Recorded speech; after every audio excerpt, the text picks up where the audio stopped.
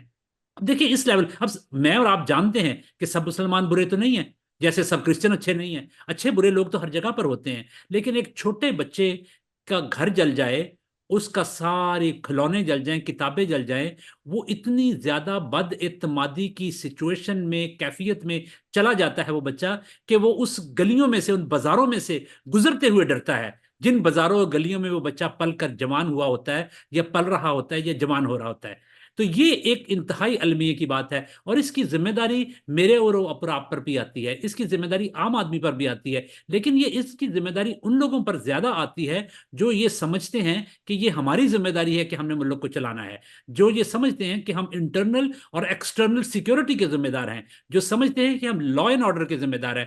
اور مذہبی علماء، پادری یا بشپ یا مولوی جو بھی ہیں، وہ یہ سمجھتے ہیں کہ ہم یہاں پر پیس اور ہارمنی کے ذمہ دار ہیں. اس لیے وہ تمام انسٹیٹیوشن، ادارے، افراد، مذہبی گروہ اور وہ تمام لوگ جو انٹیلیجنشیا ہے، صحافی ہیں، ان سب کی یہ ذمہ داری ہے کہ وہ یہ ذمہ داری لیں کہ یہ جو کچھ ہوا ہے یہ ہماری وجہ سے ہوا ہے. یا ہم نے آنکھیں چرائی ہیں، یا ہم نے کان بند رکھے تھے، یا ہم نے دھیان نہیں دیا، یا ہم نے اس مانسٹر کو پیدا ہونے دیا. شروع میں ہم نے پڑوسیوں کو، غیروں کو اس سے ڈرایا، اب یہ اپنے ہی بچوں کو ڈرا رہا ہے اور اپنے ہی بچوں کو کھا رہا ہے.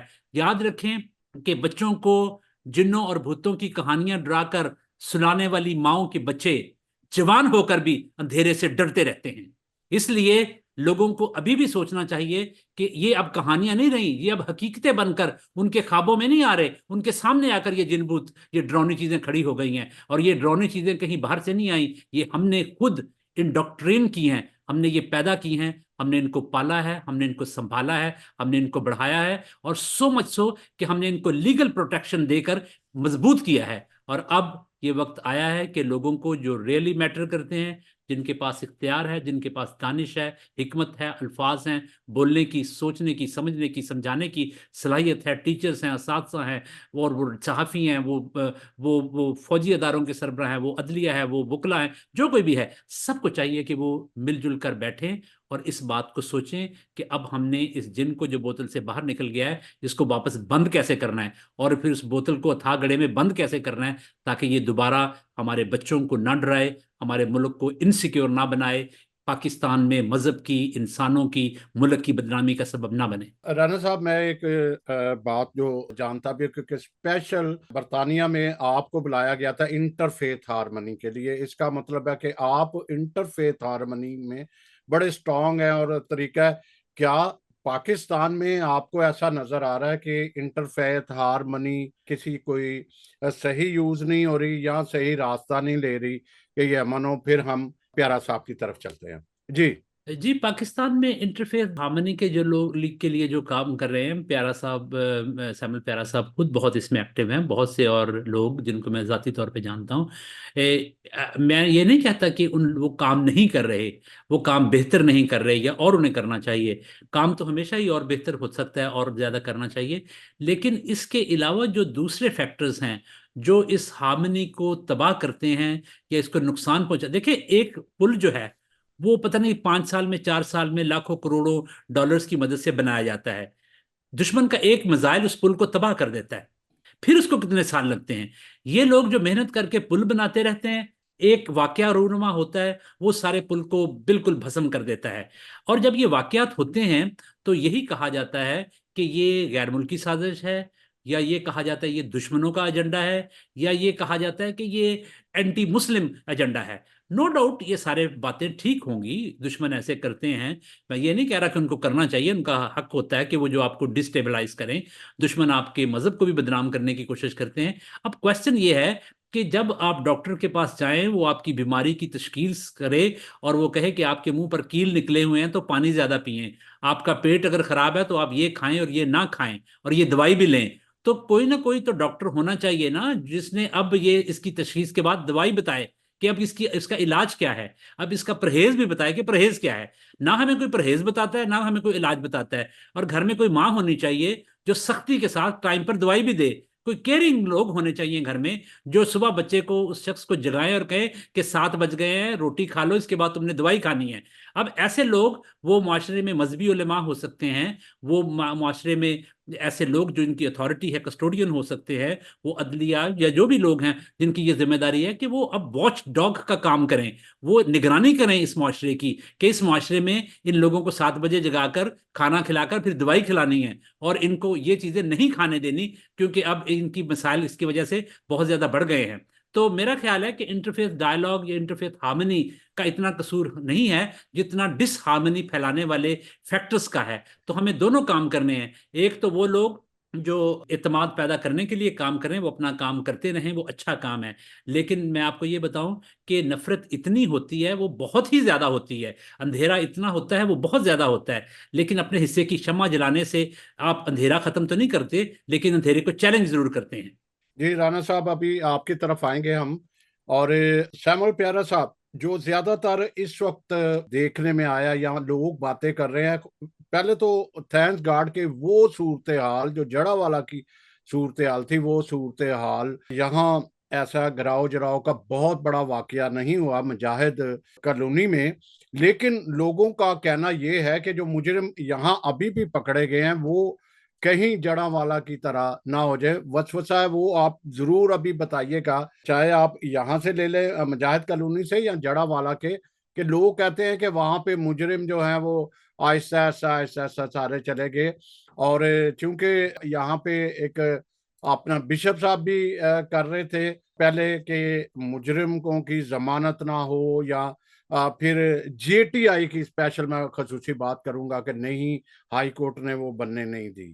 تو ابھی لیٹسٹ لوگوں کو بتانے کی ضرورت ہے کہ اس وقت صورتحال کیا ہے، دونوں کو کمپیریزن کیا جائے تو۔ جی سیمول پیارا صاحب۔ جی، سب سے پہلے تو بہت شکریہ آپ کا کہ آپ نے مجھے پروگرام میں لیا۔ ابھی جو آپ بھائی بات کر رہے تھے، ضرورت تو اسی عمل کی ہے کہ جو جن بوتل سے باہر آ گیا اس کو قابو کیسے کرنا ہے۔ دیکھیے، سب سے پہلے تو بات یہ ہے کہ پاکستان کا وجود جو ہے وہ اقلیتوں کے ساتھ ناروا سلوک کی وجہ سے آیا تھا۔ یہ صدر پاکستان سٹیٹمنٹ دے چکے ہیں، اور اس کے بعد پاکستان کی سب سے بڑی عدلیہ، انہوں نے ایک سٹیٹمنٹ دیا کہ پنجاب میں جس کا جی چاہتا ہے اقلیتوں کی جان لے لیتا ہے۔ تو یہ جو بڑی بڑی سٹیٹمنٹس آتی ہیں، اور اس کا اندازہ لگا لیں کہ کس طرح کی سچویشن کو دیکھ کے تو عدالت اتنا غصہ کرتی ہے اور یہ سٹیٹمنٹ جاری کرتی ہے کہ پنجاب میں جس کا جی چاہتا ہے اقلیتوں کی جان لے لیتا ہے۔ یہ کوٹ رادا کشن پہ آیا۔ آپ نے مجھ سے سوال پوچھا جو جڑاوالا کے حوالے سے۔ جڑاوالا کا جو واقعہ ہے وہ ٹوٹل ایک ڈیفرنٹ واقعہ تھا۔ وہاں پہ جو ساری چیزیں ہوئی، آپ نے دیکھا کہ 26 چرچ جلا دیے گئے اور 124 گھر بھی نظریاتش ہوئے، اور اس کے بعد یعنی کہ جو بربریت وہاں پہ کی گئی، جو چوریاں کی گئیں، اور ایون کے چرچ سے کراس اتار کے انہیں باقاعدہ گندے پانی میں گھسیٹا گیا، جو ساری صورتحال ہوئی۔ اس کے بعد آپ دیکھا ہوگا کہ ایون کے جو ایف آئی آرز ہیں وہ لیٹ ہوئی۔ سب سے بڑی میں آپ کو بات، جو سب سے بڑا جو چرچ تھا اس کے پیرس ہاؤس کی اندازی تھی، وہ جب سپریم کورٹ آف پاکستان نے اس پہ کیا اور رپورٹ مانگی، تب ہماری آر پی او کے ساتھ میٹنگ ہوئی، اس میں وہ F I R 5 F I R جو ہیں وہ سیل کر دی گئی۔ اس طرح کی صورتحال جو وہاں تھی، ٹوٹل جو ہمارے پاس جو رپورٹ انہوں نے regarding supreme court of Pakistan میں جمع کروائی، جب ہم اس کو ٹیک اپ کیا تو انہوں نے اپنی ہی رپورٹ میں لکھا کہ 4000 سے لے کے 5000 لوگ تھے جنہوں نے یہ عملہ کیا، جس میں ہیٹ سپیچز اور یہ سارے لوگ بھی شامل تھے۔ ابھی تک جو صورتحال وہاں پہ جڑاوالا میں تھی، وہاں پہ 400 کے قریب لوگوں کو گرفتار کیا گیا، اور وہاں پہ جب گرفتار ہوئے کچھ لوگوں کو کیونکہ ریمانڈ نہیں ہوئے تھے، ویسے ہی جی اس طرح سے یہ سارا صورتحال ہوئی۔ یعنی کہ یہاں پہ میں بتانا چاہتا ہوں کہ ابھی تک ملزمان جو مین ملزمان ہیں ان میں سے کافی سارے لوگ ابھی جیل میں ہیں، اور کافی سارے لوگوں کی بیلیں کینسل بھی ہوئی ہیں، اور کچھ بیلز جو ہیں وہ اوپر سے ہوئی ہیں ہائی کورٹ سے۔ لیکن اس کا یہ ہرگز مقصد نہیں ہے کہ کیس ختم ہو گیا، لوگوں کو سزائیں نہیں۔ دیکھیں، سزا جو ہے وہ پولیس نہیں دیتی بلکہ کورٹ دیتی ہے۔ تو ابھی تو یعنی کہ 18 چلان پیش ہوئے ہیں، اور وہ بھی انکمپلیٹ چلان ہے۔ اتنی اچھی کارکردگی ہے پولیس والوں کی۔ اور بدقسمتی یہاں پہ یہ ہے کہ جو لوگوں کو ہمارے جو مدعیان ہیں کو جو وہ نامزد